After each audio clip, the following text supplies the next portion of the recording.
welcome or welcome back to my little corner of the internet. I'm here with Astrid. If you're new here, this is where I document my journey towards becoming a healthier version of myself. I share the highs, the lows, and the real life moments, all while navigating fitness, food, and weight loss as a 40-something-year-old mother, just trying to do a little bit better each and every single day. So let's get into my week. This is for the week ending Friday, April 10th. I'm filming this a few days later than usual. Today is April 14th because I've been dealing with a pretty bad head cold. I've just started to feel better and feel more like myself now. So if I sound a little off or sniffly, that's why. This past week was actually a really nice one. We celebrated Easter and my sister's birthday, which was a lot of fun.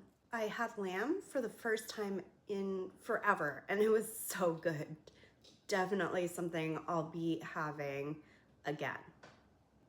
I also tested out a high protein, low calorie brownie recipe for the first time. It turned out really well. A bit fluffier than a traditional brownie, but still super good.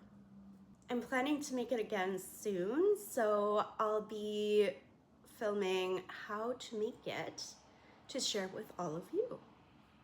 Now, on the clothing front, my sister-in-law totally called it.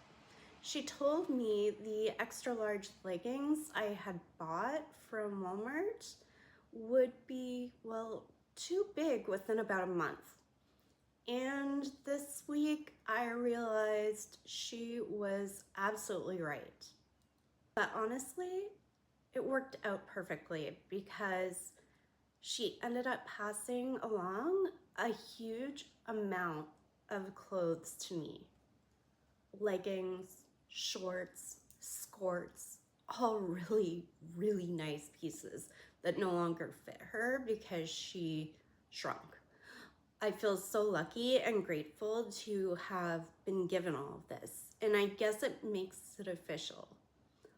I am now wearing a size large, which is 5 sizes down since September. That still feels kind of surreal to say out loud, but really, really nice. I wanted to share a couple of the pieces with you. So the ones that I found really, really fun. So these are a pair of the leggings. They're kind of like a, I don't know, a sunsetty and yeah, really nice spring ones. And also these leggings have really nice flowers. So I've already worn the ones with the flowers, but I'm looking forward to wearing those ones as well. So those are just a couple of the pieces that I got from her. So it was really nice. And I'm really excited about that because I've only been wearing sort of the same pieces over and over and over again. So it's kind of nice to have a bit of a change. Now, something else I wanted to talk about that's a little bit more personal and honestly something that's been really hard for me to open up about to anyone, but I think it's important that I talk about. So I have this really rare genetic condition that's called Oligodontia, and it affects a very small percentage of the population, around 0.1 to 0.2%. So basically I was born missing a number of teeth, and many of the teeth I do have are actually permanent baby teeth. So I only have a few actual adult teeth. Growing up, my parents did everything they could to help me. I had braces, veneers on my upper front teeth, and a couple of implants placed on my lower jaw about 20 years ago. The specialist who did a phenomenal job. And so thankfully, everything is still in really, really good shape.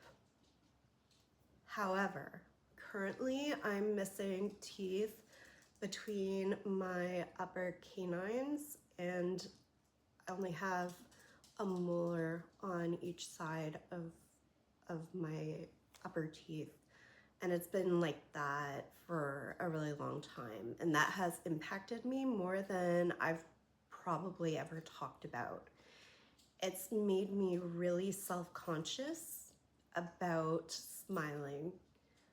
But beyond that, it actually makes eating certain foods really difficult. Things like steak, pork, or even raw fruits and vegetables like apples, carrots, celery, anything that's really hard or chewy, it's just really hard for me to eat. So for the first time in a long time, I went to see a specialist with my husband about a month ago to talk about what options are available. And unfortunately, because those spaces have been empty for so long, my sinus has expanded, which means if I got implants, I would need bone grafting done beforehand. So the full process for something like this would take about 2 years and cost around $25,000, completely out of pocket, because it's considered a cosmetic procedure to insurance. So that's not really a realistic option for us right now. But I'm not giving up on finding a solution. This Thursday, which is the day after this video is released, I'm going to go and see a denturist to explore options for a partial. Apparently, dentures have come a long way, and there may be some really good options that actually look like natural teeth. This has been a much bigger impact on my self-confidence and my eating habits than I've probably ever admitted before. And this is just not something I talk about. When I was at the dentist, I actually cried because I was so embarrassed. And I think that it's important to share this because it is a part of my journey, my story, and it helps explain a lot about where I'm going. Now, as for this week overall, I stayed pretty much consistent with the gym, aside from a couple of days where life just kind of got in the way. And weight-wise, it was basically a wash. So on April 3rd, I was 165.6 pounds. And then when I weighed myself on April 10th, I was 165.4 pounds. And honestly, I'm okay with that. I enjoyed Easter. I celebrated my sister's birthday, and this is part of real life. And, you know, I'm about enjoying life, not just about being on a diet. I'm also just a few pounds away from no longer being classified as obese, and I know I'll get there. So thank you so much for watching me and for supporting me on my journey. It truly means a lot. If you want to follow along, don't forget to subscribe and turn on notifications. I post a new update once a week, usually on Wednesdays. And I will see you in the next one. Until then, bye for now.